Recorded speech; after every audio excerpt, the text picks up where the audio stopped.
Hello and welcome to the New World Review, your source for everything anime and manga, although lately I do have to admit that it seems to be mostly your source for various things Hunter x Hunter. But that's what the overwhelming majority of you want, and so that's what you're going to get. And today, we're back to modern events, specifically to discuss one of the most anticipated battles in the series between Hisoka and Chrollo. Although I do feel like battle is the wrong way to describe this conflict, because there was a lot more to it than simple fighting, and honestly it was kind of akin to a chess match, where both competitors were frequently heavily engaged in mental calculations to come on top more so than primal instinct. And it really is a masterclass in crafting a brilliant sequence and deserves to be discussed because there is an awful lot to dissect here, especially with Chrollo's insane combination of borrowed and or stolen abilities. First up though, just a little background on what makes this a series defining event, in that it is important to note that this is one of Hisoka's greatest desires brought to life. Essentially everything this man has done in the series was in service of fighting strong opponents, and the large majority of those actions were specifically to engage in combat with Chrollo in particular. So this is something of a wet dream to Hisoka. In fact, when I was first reading it, I wouldn't have been surprised if immediately after its conclusion, Hisoka suddenly woke up having made, a bit of a mess of his sheets. But whatever the case, Chrollo decided to indulge Hisoka's desires, and the mad magician was becoming nothing short of a pain, and as such, the two agreed that this would be a fight to the death. Now there is a lot more to Chrollo's contextual situation than this, as he had spent a great deal of time preparing for this conflict and acquiring an ultimate combination of abilities in order to take Hisoka down. And this is made possible through Chrollo's Hatsu Bandit Secret, a specialist ability that allows him to steal the nen abilities of others, provided 4 very difficult conditions are met, which we won't go into here, but just be aware that Chrollo is something of an ability collector, and to this fight he brought a total of 6 new powers into the mix, the combination of which he believed would secure his victory. The first ability of which is a Chrollo original known as Double Face. Now traditionally, to invoke a stolen power through Bandit Secret, Chrollo needed to open his book to the page in which the ability was listed in order to gain access to its power. However, with Double Face, Chrollo is able to create a bookmark, which when placed on a page will allow Chrollo to continue to use that ability even if the book is closed or open but on another page. And this was very relevant because it now allowed Chrollo to engage in hand-to-hand combat while using an ability due to no longer needing to keep the book open at all times. And much more dangerously, it allowed Chrollo to access 2 stolen skills and use them in concert. So, it's probably history's most powerful bookmark.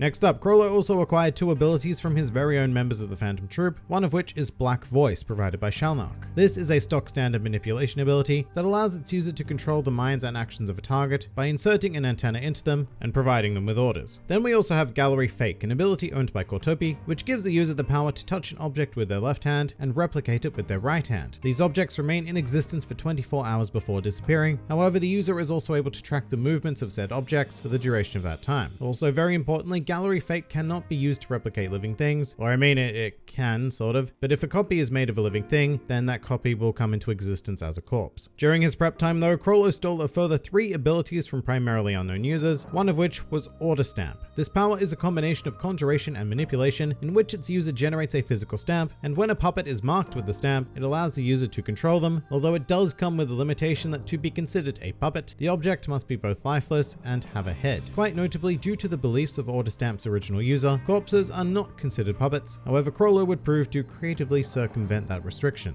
Before we hop into that too much though, Chrollo also comes into this fight wielding the sun and the moon. Not the literal sun and moon, but a very funky Hatsu, which marks its user's hands with a sun symbol on one and a moon on the other. And whenever the user touches someone or something with their hands, they will be marked with either the sun or the moon symbol respectively. And depending on how long this contact lasts, the symbols will be charged to a certain extent, with 3 to 5 seconds required for maximum effect. Now, why is charging important? Well, it's because whenever a sun and moon symbol come into contact with each other, it triggers an explosion, the potency of which is dependent on how charged the symbols were upon contact. Rather interestingly, Sun and Moon is also a case of post-mortem Nen, as its original wielder, an elder from Meteor City, has indeed passed away, which would usually remove the ability from Chrollo's use. However, in this case, his Nen became more powerful after death, allowing Chrollo not only to retain the use of this power, but Sun and Moon also goes on to circumvent the restrictions of Bandit Secret and Double Face, keeping the symbols active even if the ability is not bookmarked or has its page open, and the only way to remove them is to trigger an explosion.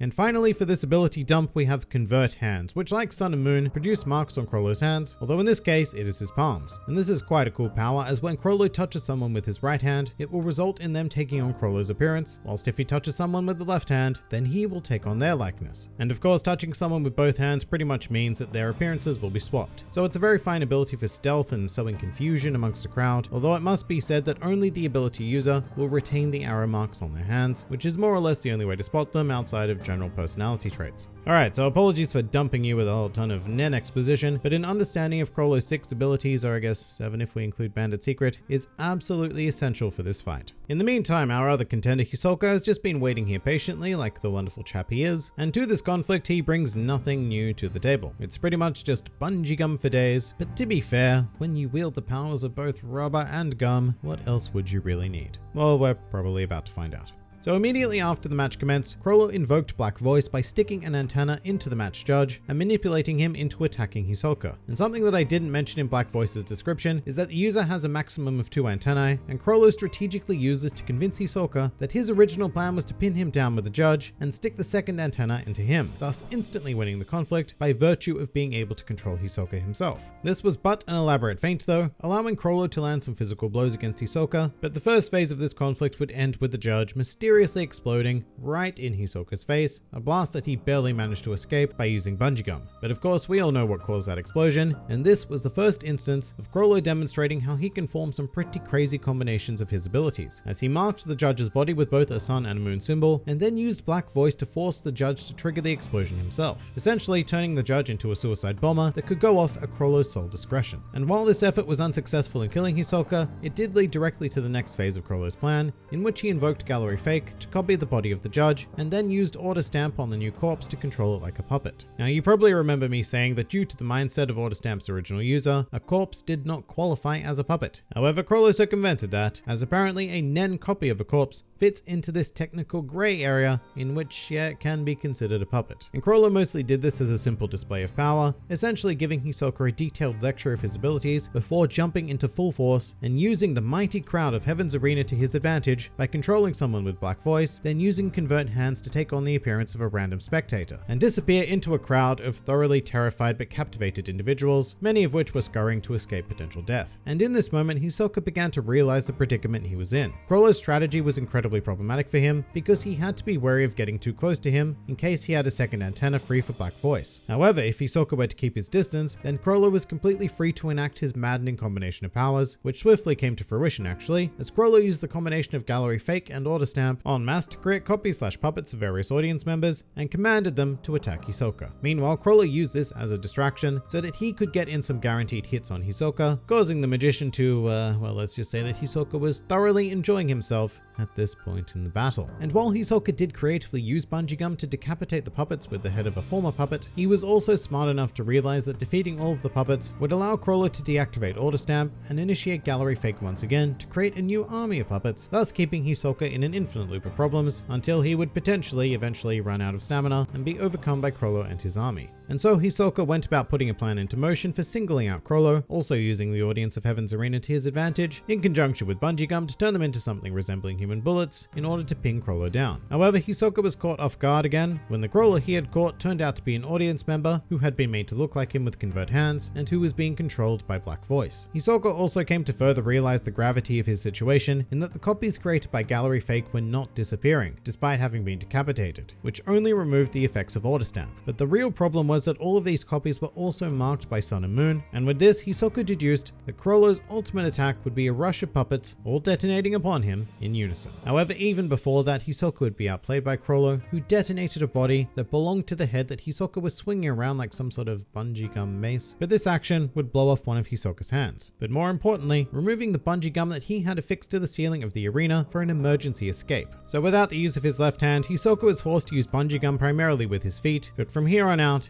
his fate was sealed. Chrollo had completely mentally overcome him, and eventually Hisoka was forced to the ground, assailed by a group of puppets, and killed in the ensuing explosion. His body was then recovered by the Phantom Troop, and it was in pretty good condition actually, which was explained by the idea that the mass of puppets around him cushioned the explosion somewhat, and his actual cause of death ended up being suffocation rather than the actual detonation. However, to say that this was Chrollo's complete victory would be a lie, because Hisoka was about to do something phenomenal. Just prior to his demise in Heaven's Arena, Hisoka used his vague knowledge of post-mortem Nen to program a sequence in which Bungee Gun was able to restart his heart and lungs after death, which occurred in the presence of Phantom Troop member Machi. After waking up, Hisoka got a kick out of the fact that his wild plan had actually worked, and used Texture Surprise to mold his aura into the missing parts of his body, which I guess we could essentially call gun prosthetics. After making a full recovery and seemingly more powerful than ever, Hisoka issued a warning to Machi that from now on he would cease his games and fight and kill any Phantom Troop member on sight, going on to make good on this promise by immediately killing Shalnak and Cortopi, although he did spare Machi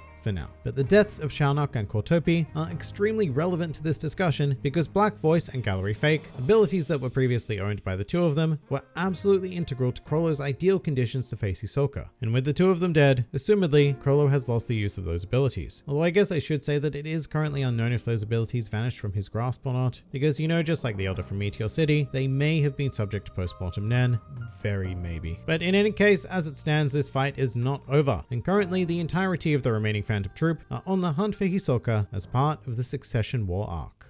And that pretty much does it for this breakdown of Hisoka versus Chrollo. If you enjoyed this video and the content this channel produces in general, then please do consider donating to the New World Review Patreon, because the support of all of you amazing people is what continues to make this channel possible. And if Patreon isn't quite your style, then please do leave this video a like, share, or subscribe, because it also helps support this channel an incredible amount. And if you'd like to join the fun at any time, then please do head over to my Discord server, where a wide array of shenaniganry takes place on a daily basis. And finally, please do comment with your thoughts on Hisoka versus Chrollo. This has been the New World Review, and I'll see you next time.